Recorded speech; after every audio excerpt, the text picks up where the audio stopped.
वो यह कहकर चला गया कि मैं आपको शाम को दवाई लाऊंगा, मगर दवाई के बदले लाश पहुंची है। वही कातिल, वही शाहिद, वही मुंसिफा ठहरे, अकरबा मेरे खून का सौदा कैसे करे। यहाँ का एसपीओ मर रहा है, यहाँ का डीजी उसको कंधे देता है, मगर यहाँ का डिवीजन मर रहा है, यहाँ का एमडी, यहाँ का चीफ मिनिस्टर मैडम को तैज़ियत पुरसी के लिए दो अल्फाज भी उनके पास नहीं थे। हम क्या तवक्का रखेंगे। आप हेलमेट देते हो वो स्टैंडर्ड नहीं, आप बैलट देते हो वो स्टैंडर्ड नहीं, आप पोल लगाते हो वो स्टैंडर्ड नहीं। आज पावर इंजीनियर भी मौत के बेल्ट चढ़ गया है।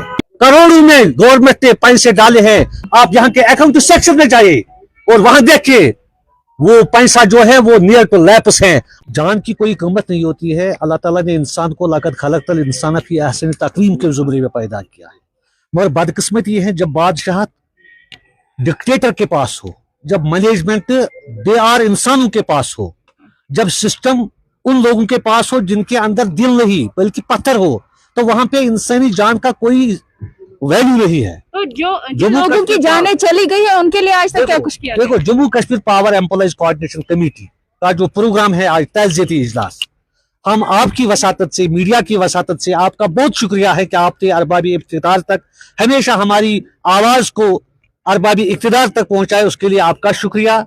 पावर एम्प्लॉइज कोऑर्डिनेशन कमेटी का यही एक मुद्दा है कि पावर मैनेजमेंट को आड़े लिए हुए कि आप देखिए 300 के करीब पिछले 4 सालों से जाम बहक हुए, उनकी रिहेबिलिटेशन के लिए पॉलिसी को मुरतब किया जाए। SRO 43 यहाँ का एक जेन्युइन SRO था।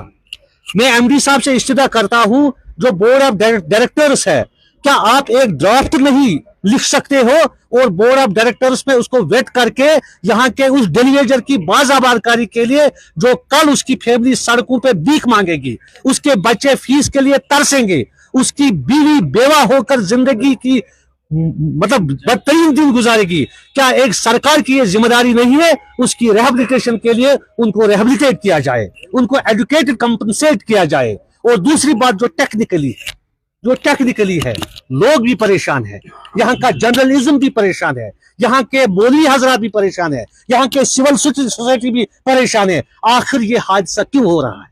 आखिर बिजली वाले क्यों मर रहे हैं? क्या लगता है, क्या कहाँ पे चूक हो रही है? It is absolutely technical failure. Power employees coordination committee want thorough investigation as per the technical grounds. आप हेलमेट देते हो वो स्टैंडर्ड नहीं, आप बैलट देते हो वो स्टैंडर्ड नहीं, आप पोल लगाते हो वो स्टैंडर्ड नहीं। आप देखो कल इंजीनियर एक जाम बहक हुआ है, हमें बहुत दुख है। आज पावर इंजीनियर भी मौत के बेल्ट चढ़ गया है, मगर आप देखिए हु इज द अकाउंटेबल। एक ट्रांसफार्मर डैमेज हो रहा है, वो डैमेज क्यों हो रहा है? क्या उसकी कूलिंग नहीं थी? क्या उसका ऑयल नहीं था? सिस्टम बिल्कुल बिगड़ चुका है। इंजीनियर्स गलत तरीके से एडमिनिस्ट्रेशन को रूल आउट करते हैं, उनको मिसलीड करते हैं और बेचारा मर रहा है, मजदूर मर रहा है। पावर एम्प्लॉइज कोऑर्डिनेशन कमेटी यही चाहती है, एक टेक्निकल ऑडिट होना चाहिए। एसओपीज को हम फॉलो करने में माहिर है, हर कोई यहाँ का executive engineer SOPs follow the SOPs करो, ये करो वो करो, मगर वो सिर्फ अल्फाजों तक मुनहसर होता है। हमारा डेलीवेजर 33 को रेक्टिफाई करता है, न उसके पास डिस्चार्ज रॉड होती है, न उसके पास हेलमेट होती है, न उसके पास सेफ्टी इक्विपमेंट्स होती है। तो एग्जीक्यूटिव के लिखने से, इंजीनियर के लिखने से एसओपीज को इंप्लीमेंट कैसे किया जाएगा? पावर एम्प्लॉइज कोऑर्डिनेशन कमेटी चाहती है एजुकेटेड सेफ्टी इक्विपमेंट उसको वागुजार किया जाए। और it is important to mention here, करोड़ों में गवर्नमेंट ने पैसे डाले हैं सेंट्रल स्टोर को, प्रोक्योरमेंट को, कि सेफ्टी इक्विपमेंट उसको डिवीजनों में मुहैया रखे।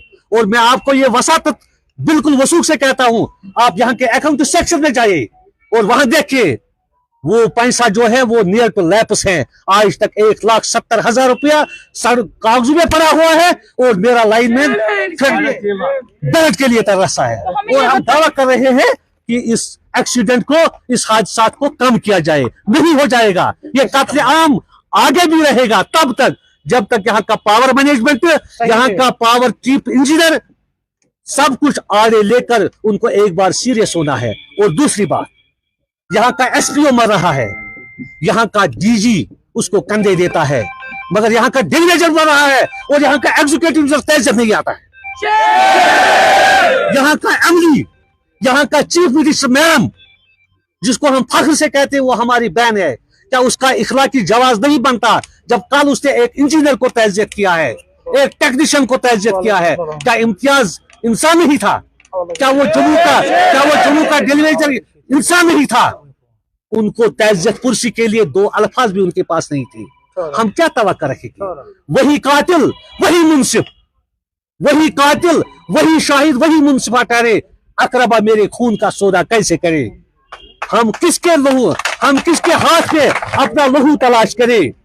ये डेलीवेजर जो है, ये डिपार्टमेंट जो है, हम किसके हाथ में अपना लहू तलाश करें? ये सारे डिपार्टमेंट के पहने हैं दस्ताने, और यही कातिल है, यही मुंसिफ भी है, यही शाहिद भी है, और जब कत्ल होते हैं वो हमारा डेलीवेजर होता है। पावर एम्प्लॉइज कोऑर्डिनेशन कमेटी यही चाहती है, पावर एम्प्लॉइज कोऑर्डिनेशन कमेटी यही चाहती है। हमारा जो जम्मू कश्मीर में प्रोग्राम चल रहा है, जम्मू कश्मीर में जो हमारा प्रोग्राम 2 दिन के लिए चल रहा है, आपकी वसातत से ये बात हमें उम्मीद है कि बड़े ऐवानों पे जाएगी।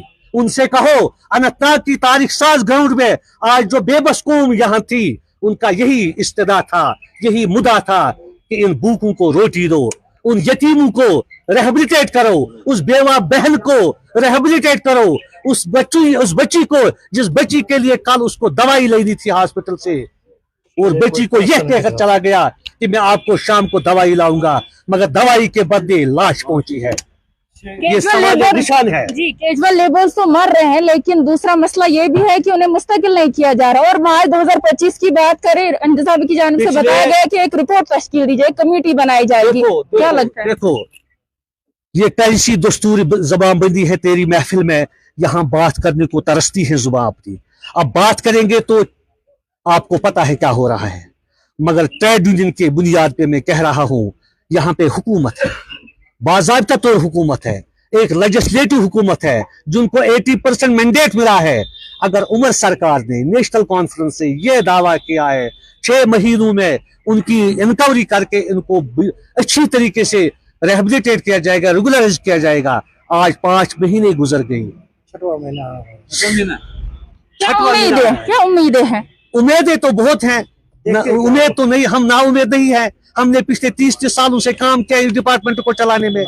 चाहे यहाँ कोविड था तो डेलीवेजर काम कर रहा था, चाहे यहाँ बर्फबारी थी डेलीवेजर काम कर रहा था, चाहे यहाँ कोई भी आफत था, डिजास्टर था, सैलाब था, हम उसी उम्मीद में है, काम कर रहे हैं हम, बाकी सब कुछ हम कर रहे हैं, मगर इनकी रिहेबिलिटेशन के लिए हम यही चाहते हैं आपकी वसातत से यहाँ के मैनेजिंग डायरेक्टर साहब को, यहाँ के चीफ मिनिस्टर साहिबा को, चीफ मिनिस्टर जो चीफ इंजीनियर साहिबा हमारी है, उनको इसी तक की जाती है कि इनकी रेगुलराइजेशन के साथ साथ जो मरे हैं, जो अपाहिज हुए हैं, उनकी रिहेबिलिटेशन के लिए उनको सोचना है।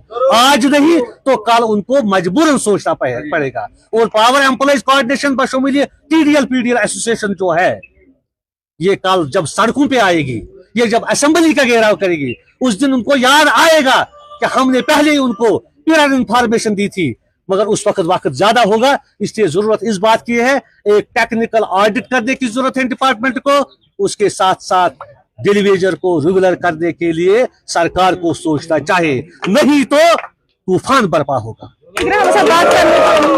कैजुअल लेबर्स के साथ नाइंसाफी हो रही है, इस्तेसाल हो रहा है, यही कहना है पावर डिपार्टमेंट जो कोऑर्डिनेशन कमेटी है, इनका यही कहना है। और इनका ये भी कहना है कि जो इक्विपमेंट्स इन्हें फराहम किए जाते हैं, हालांकि उसके लिए लाखों रुपए जो है, करोड़ों रुपए मुख्तस रखे जाते हैं, लेकिन इन तक जो है मयारी प्रोडक्ट्स नहीं पहुंचाए जाते, इक्विपमेंट्स नहीं पहुंचाए जाते, और जिसके नतीजे में कई लोगों की जानें चली गई। और साथ ही साथ ये भी चाहते हैं कि जो कैजुअल लेबर्स है, PDL एम्प्लॉयज की बात करें, इन्हें रेगुलराइज किया जाए, और साथ ही साथ इन्हें जो है मयारी इक्विपमेंट्स फराहम किए जाए।